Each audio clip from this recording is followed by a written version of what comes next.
Today I'm going to tell you about one of our great STEM activities that we did in the classroom when we learned about fairy tales. And the task was that the children were going to build Rapunzel's tower and see how long her hair needed to be to reach the bottom of the tower. What we did was we got a bucket full of rocks. We had, you can use any type of rocks, but you're going to want to have them somewhat flat to an extent. Completely round rocks would not work for this.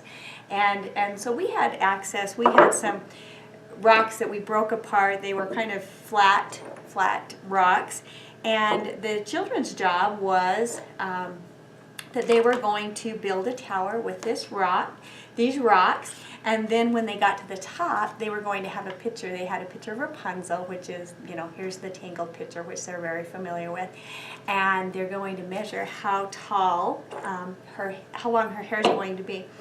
What we saw great teamwork. We saw teamwork. We saw individual work. We saw some groups working and handing the rocks to the best rock stacker in that group. And we saw a lot of concentration and figuring out, how the rocks are doing, how to kind of help keep them balanced while they built those towers.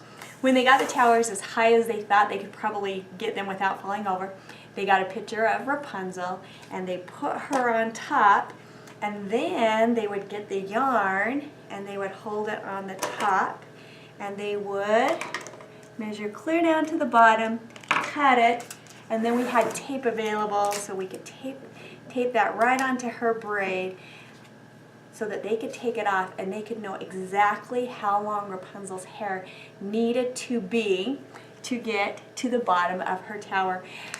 When parents came, we saw children immediately taking these out, showing their moms or dads how long Rapunzel's hair had to be for her tower, and children have worked on these for days following, building more towers, doing lots of hair, just really exploring this idea of height and measurement and stacking and balance. So it's been a great STEM activity that you can easily and very inexpensively add to your classroom. Enjoy.